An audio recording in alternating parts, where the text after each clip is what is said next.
alhamdulilah ñu dellu sant yàlla wax nañ ma léegi ni ma Limaamu Laay incha allah rabbi première est nañ commencé jàng suba tur nañ leen ay saal kon yaakaar naa ni vraiment revendication yi dugul si nopp ku tax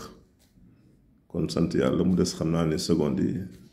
kon ñu jéem a góorgóorlu ba trouver solution seconde yi aussi que ñu am fu ñu leen dugal ba ñu mën a jàng ndax jàmm daal moo gën lépp.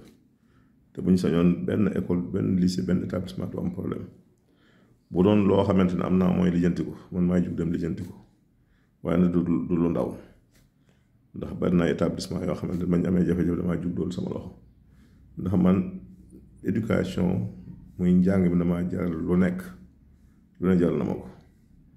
jaral na ma jël sama alal lépp dugal ko si ndax dama gëm ni rek am réew fi mu war a basé wu li jiitu si développement am mooy éducation bu ci paree teg si santé ñaar yooyu mooy sookulum réew fi ne bu si tey teg si agriculture kon njàng mi wér-gu-yaram gi mbay mi napp gi ak càmm gi loolu moo si am réew war a sukkandiku kon dafa ne secteur yoo xamante ni waruñu ko négliger benn yoon nañu góorgóorlu si wàllu woowu tali yi baax na infrastructure yi baax na lépp baax na waaye nag bu ñu sàggane secteur éducation bi secteur santé bi mbay mi napp bi ak càmm gi bu ñu ko defee rek léegi si kàttanu yàlla réew mi suqaliku nañu góorgóorlu waaye Sénégal jafewul defar nañu góorgóorlu